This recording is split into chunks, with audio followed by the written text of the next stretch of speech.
কিন্তু যেটা বললাম সেটা হচ্ছে যে এইখানে, হ্যাঁ জি, জি ভাই, আপনি যেটা বললেন যে প্রশ্নটা, সেই প্রশ্নটা একটু করার চেষ্টা করি আমরা। সেটা হচ্ছে 127%, তারপর হচ্ছে এটা হচ্ছে 127%, আর এটা হচ্ছে 104.68%, তাই না?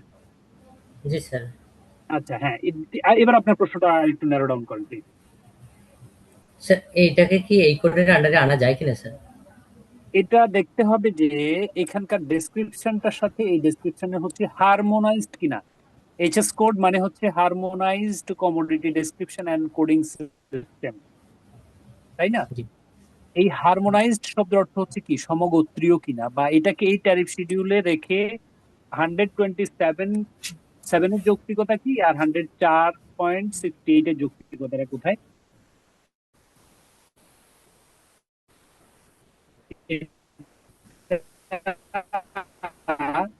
এটা ট্যারিফ কমিশন শুল্ক নীতি এদেরই হচ্ছে আন্ডারে। এখন প্রশ্নটা হচ্ছে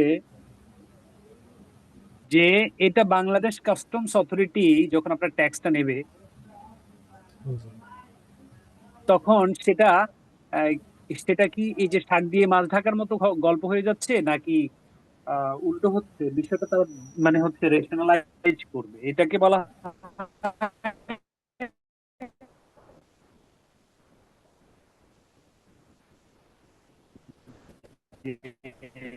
68-তে আনা যায়, বা আনাটা কি ঠিক হবে? এটাই জি তো আপনার জি প্রশ্ন, জি জি। তাই নয় কি?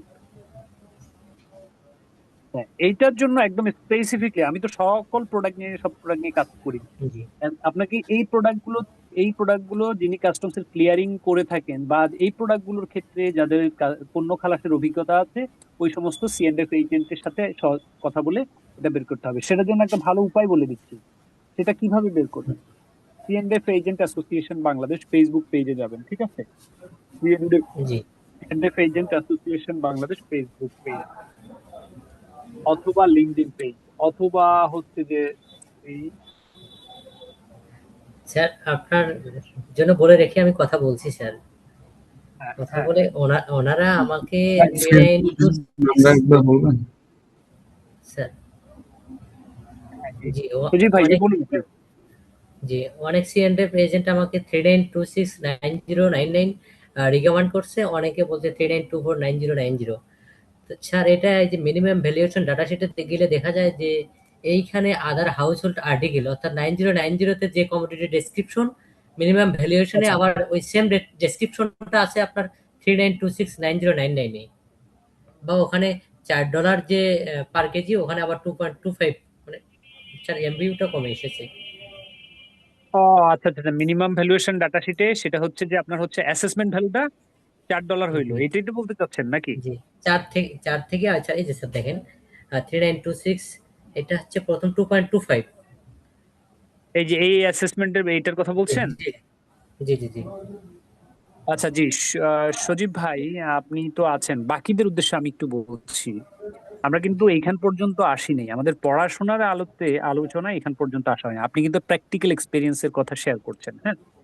তো জি জি। আপনাকে আমি ডিসকারেজ করব না, আপনি যেটা করেছেন সেটা আপনার অবশ্যই একটা ই যেটা ফেস করেছেন। কিন্তু আমি অন্য বাকি সবার উদ্দেশ্যে বলতে চাচ্ছি, আমার আর সজীব ভাইয়ের সাথে যে কথোপকথন হচ্ছে, বাকি যারা আছেন তারা কি বুঝতে পারতেছেন?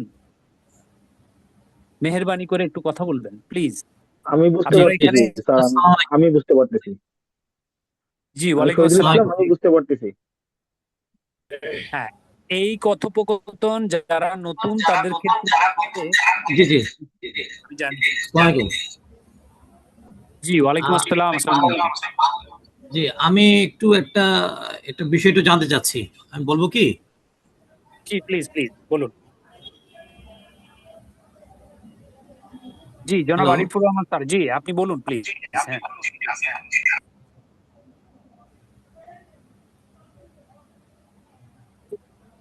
হ্যাঁ, আপনার প্রশ্নটা করুন প্লিজ। আচ্ছা আচ্ছা।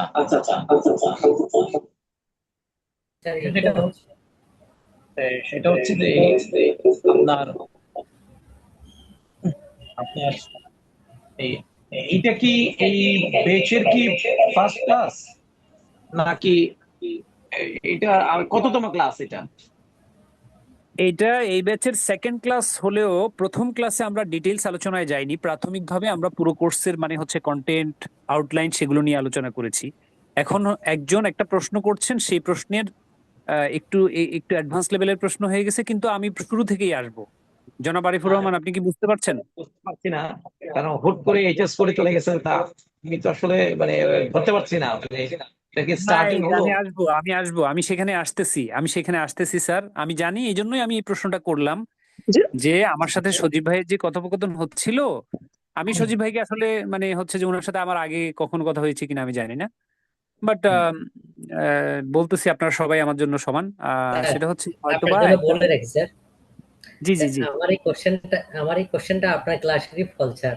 আপনার প্রিভিয়াস রেকর্ডেড ক্লাসগুলো আমি যত্ন সহকারে করেছি এবং নোট করছি, মোটামুটি কিছুটা বুঝেছি স্যার, এবং প্র্যাকটিক্যালি করতে গিয়ে এখানে থেমে গেছি, যার কারণে আপনাকে কোশ্চেনটা করা স্যার। না, না না, ধন্যবাদ কারণ আপনাকে, ধন্যবাদ। সরাসরি শিপিং এবং কাস্টিং এর সাথে জড়িত, তো এই জন্য একটু আমি যে কারণে এটার সাথে জড়িত এবং ওনার কোশ্চেনটা আমি ধরতে পেরেছি, উনি এইচএস কোড দিয়ে ডিউটি গুলো ধরতে যাচ্ছেন। এইচএস কোডের সাথে ভেরি একটু ডিফার করলে তো আপনার ডিউটি কাজ করে, যে কাস্টম ডিউটি আপনার সবকিছু চেঞ্জ হয়ে যাবে। আমি আমি আসলে অনুমতি আমি বলছিলাম, অনুমতি পাইলে আমি একটু একটা আমার ওপিনিয়নটা একটু দিতে পারি, যদি কাইন্ডলি আমাকে অনুমতি দেন। জি জি জি, প্লিজ, জি, সংক্ষেপে যে আমি সংক্ষেপে প্লিজ। জি জি জি, আমি বলতে চাচ্ছিলাম যে আমরা যারা অনেকেই শিখতে আসছি, সেটা হয়তো ক্লাসগুলো আগে আপনি, যিনি ট্রেনার, আপনি ভালোভাবে আলোচনা করলে এরপরে যখন এই প্রাসঙ্গিক যে কোশ্চেন গুলো আসবে তখন করলেটাই ভালো হয়। নইলে ধরেন যে হয়তো সেগুলো আলোচনাই করা হয় নাই, আমি আমি বুঝতে পারতেছি না, সেজন্য কোশ্চেন করতেছি, তাহলে সেই কোশ্চেন করলে অন্য আমার জন্য মতো মানুষদের একটু সমস্যা, যে না আসলে কোথা থেকে কোশ্চেন করছে, যদি ওটা আমি একটু বুঝি। আব্দুর রহমান, আমি বুঝতে পেরেছি জনাব আব্দুর রহমান, আমি আপনার প্রশ্ন, আপনার বিষয়টা বুঝতে পেরেছি, এবং আমি জানি যে কিভাবে ক্লাস কন্টিনিউ করতে হবে, আপনাদের সাথে অভিজ্ঞতা শেয়ার করতে হবে, সেই সেই পথে আমি অগ্রসর হচ্ছি। জি জি জি জি। অসুবিধা নেই, ইনশাআল্লাহ আমরা তাহলে সামনের দিকে একটু অগ্রসর হই। স্যার, জি আমি ধন্যবাদ। দুঃখিত স্যার, আমার অ্যান্সারটা পরে হলেও চলবে আমার, আপনি ক্লাস কন্টিনিউ করেন স্যার। জি ধন্যবাদ, অসুবিধা নেই। মাঝে মধ্যে প্রশ্ন আসতে পারে, একেবারে আমি প্রশ্ন যদি ডিসকারেজ করি এটাও আবার যে ঠিক নয়। তো সেই দিকটা বিবেচনায় আমরা চলে যাই ক্লাসেই, আমাদের মূল যে কথা, আমাদের যেখানে যেখানে প্রক্রিয়া সেখানে যাব। তো আমরা যেটা বলেছিলাম প্রথমে, গত ক্লাসে আমরা একটা কথা বলেছিলাম যে কোনো প্রোডাক্ট ইম্পোর্ট বা এক্সপোর্ট করে মানে করার প্ল্যান করার আগে আমরা কিছু ওয়ার্কআউট করব। সেই ওয়ার্কআউট করার মধ্যে আমরা একটা কথা বলেছিলাম যে একটা প্রোডাক্ট, একজন আমদানিকারক যদি একটা প্রোডাক্ট আমদানি করতে চায়, তাহলে সেটার অ্যাপ্রক্সিমেট ইম্পোর্ট কস্ট ক্যালকুলেশন কত, সেটা একটু বের করার প্রয়োজন আছে। তারপর সেটা অ্যাকচুয়াল ল্যান্ড কস্ট ক্যালকুলেশন করতে হবে কিভাবে, সেটাও ফিগার আউট করার ব্যাপার আছে। তার ক্যালকুলেশনের যে একটা ব্যাপার আছে সেটার ব্যাপার আছে। তারপর সেটা হচ্ছে বিটাও কি চাইলো আমদানি রপ্তানির আগে আমরা কিছু ডকুমেন্টেশনের কাজ করব। সেই ডকুমেন্টেশনের কাজগুলো করতে কেমন, সেটা হচ্ছে প্র্যাকটিস টেস্ট 1। প্র্যাকটিস টেস্ট 1-এ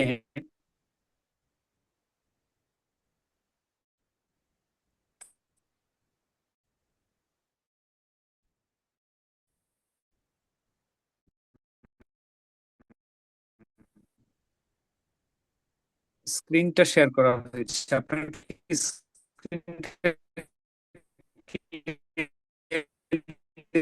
দেখতে পাচ্ছেন? জি জি, হ্যাঁ, স্ক্রিন আমি আহ, দেখাচ্ছি যে এখানে ক্লাস প্র্যাকটিস টেস্ট 1-এ দেখা যাচ্ছে যে একজন আমদানিকারক 250 কেজি সার্জিক্যাল গ্লাভস, আবার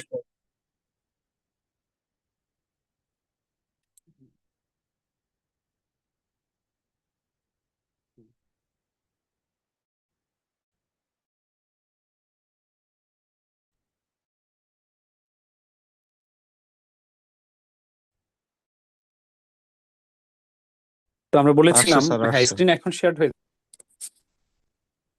স্ক্রিন ক্লিয়ারলি দেখতে পাচ্ছেন সবাই? জি দেখা যাচ্ছে। জি দেখা হ্যাঁ স্যার, যাচ্ছে। দেখতে পাচ্ছি। হ্যাঁ, তাহলে পিআই তে যে শুধুমাত্র একটা প্রোডাক্ট আসা আনা যাবে বিষয়টা তা নয়। পিআই তে অনেকগুলো প্রোডাক্ট আমদানি রপ্তানি হতে পারে একটা প্রোফর্মা ইনভয়েসে, তবে সেটা একের পর এক সিরিয়াল এবং সেটা ভিন্ন ভিন্ন এইচএস কোডেও হতে পারে। একই এইচএস কোডের হলে যদি স্পেসিফিকেশন যদি একই রকম থাকে তাহলে একটা একই এইচএস কোডেই সেটা আমদানি হবে।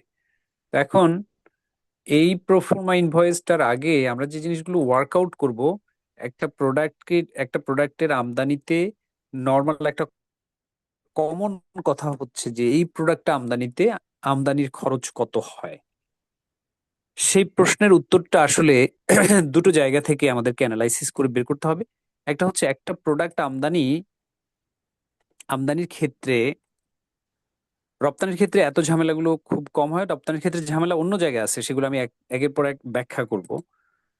আমদানির ক্ষেত্রে এইটাকে, এই যে আমরা এখন যেটা দেখতে পাচ্ছি এটার নাম হচ্ছে বাংলাদেশ কাস্টমস ট্যারিফ। তো বাংলাদেশ ট্যারিফ শিডিউলটা মধ্যে আমরা exchange-এর দেখছি প্রথমে হচ্ছে কলামটা, এই কলামে থাকবে এইচএস কোড, তারপরে হচ্ছে পণ্যের বাণিজ্যিক বর্ণনা। এই কলামটাতে বাণিজ্যিক বর্ণনা থাকবে। আচ্ছা, তারপর আমরা দেখতে পাচ্ছি যে কাস্টমস ডিউটি, তারপর আমরা দেখতে পাচ্ছি সাপ্লিমেন্টারি ডিউটি, তারপর দেখতে পাচ্ছি tax।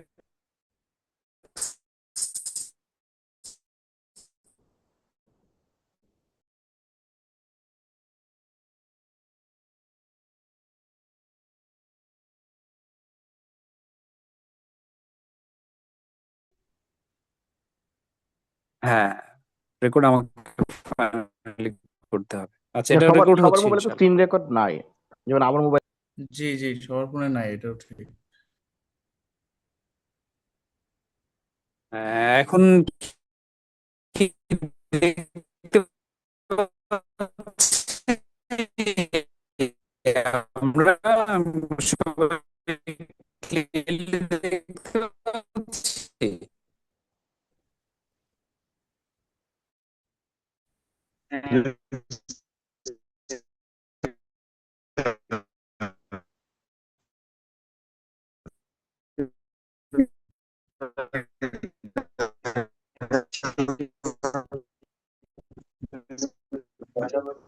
হ্যাঁ, তো যেটা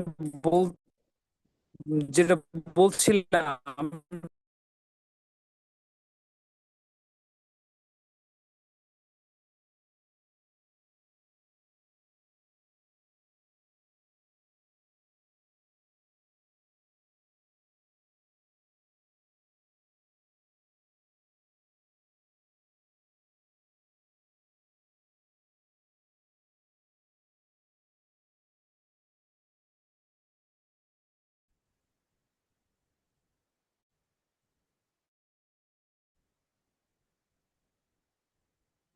হ্যাঁ, এটা যদি এভাবে কন্টিনিউ করে তাহলে আজকে আমরা বেশিক্ষণ কন্টিনিউ করবো না ক্লাস।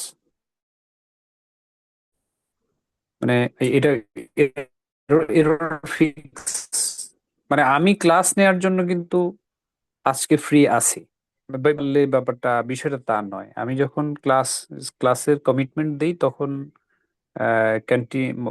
ওই কমিটমেন্টটা রক্ষা করার সবসময় চেষ্টা করি, আনলেস যদি কোনো এক্সেপশনাল কেসে কোনো কিছু না হয়। আমি ফ্রিও আছি, আমি মানে ক্লাস নেয়ার উদ্দেশ্যে এবং নিয়তেই আছি। তো আমরা সেখানেই আসি যেখানে যাতে করে আপনার সময় এবং অর্থ, এই দুটো ব্যাপারে আমি গুরুত্ব দিয়েছি সবসময়। আহ, তো আমরা মূল কাজে আলোচনায় চলে আসি, সেটা হচ্ছে যে আমরা বলেছিলাম দুটো জায়গায় অত্যন্ত গুরুত্বের সাথে আপনাকে ক্যালকুলেশন করতে জানতে হবে। একটা হচ্ছে স্ট্যাটিস্টিক্যাল ইউনিট, পরিসংখ্যানিক একক, এবং গভর্নমেন্ট সেই পণ্যটাকে কত টাকা শুল্ক ধরে শুল্ক মূল্যায়ন করবে, এটা একটা ইম্পর্টেন্ট ব্যাপার। আচ্ছা, এখন এখানে আমরা বলেছিলাম যে ক্লাসটা গত ক্লাসের প্রাথমিক কিছু আলোচনা করেছেন। একজন বললেন যে আমাদের আজকে সেকেন্ড ক্লাস হলেও আমাদের আজকে মূল আলোচনায় ঢুকবো আমরা। গত ক্লাসে কিন্তু আমরা প্রাথমিক আলোচনাগুলো করেছিলাম যে ইম্পোর্ট এক্সপোর্ট করতে হলে আপনার কি কি লাগবে, trade licence, tin, VAT, IRC লাগবে ইম্পোর্টের ক্ষেত্রে, রপ্তানির জন্য ইআরসি লাগবে, এই কথাবার্তাগুলো, এগুলো প্রাথমিক কথা।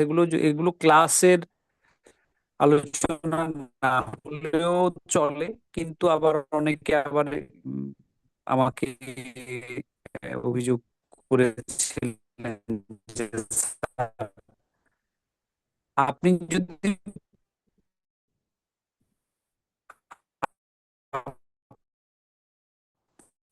আপনার জন্য এগুলো প্রাথমিক আলোচনা হতে পারে, কিন্তু এই জিনিসগুলো তো আমাদের জন্য খুব গুরুত্বপূর্ণ, এবং আপনি যদি এগুলো আলোচনা না করেন, প্রাথমিক কঠিন বিষয়গুলো আলোচনা করেন, তাহলে আমরা তো আসলে মূল বিষয়গুলো থেকে বঞ্চিত হচ্ছি। হ্যাঁ, তো আমি আসলে তখন থেকে